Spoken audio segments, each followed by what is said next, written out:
Karl Marx, ele desenvolveu a doutrina dele e as ideias dele a partir de uma doutrina que na época dele já existia, tá? Então ele não é ele que cria esse nome, tá? A doutrina chamava socialismo utópico. O que dizia essa? E isso vai ser a base, o ponto de partida para o Marx, para o desenvolvimento da doutrina dele. Primeiro, ele dizia que todo comportamento humano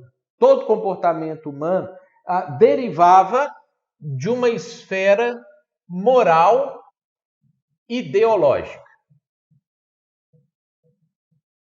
Então veja só, aqui a gente já tem uma pequena diferenciação em relação ao Durkheim, porque o Durkheim diria que muito era fruto de uma evolução histórica natural, tá? O Marx, o Durkheim, ele dizia mais ou menos assim: as coisas acontecem e as pessoas então passam a acreditar naquilo e desenvolver as suas ideias para aquilo.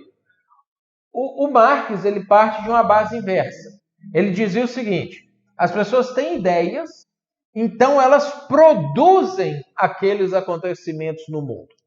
E aí, a partir desse tipo de coisa, diferente do Durkheim e do Weber também, que vão fazer mais uma análise do que está acontecendo no mundo, o Marx, ele vai entender que é possível você conduzir a sociedade se você mudar a concepção moral e ideológica das pessoas.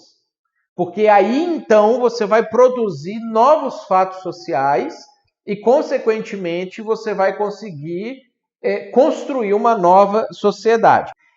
E aí, diferente do Durkheim, que simplesmente estava fazendo uma leitura social para escrever livro, dar aula e explicar para as pessoas como que para que cada pessoa pudesse pegar aquilo ali e fazer uso da maneira como tivesse interesse de fazer, o Marx tinha interesse de fazer.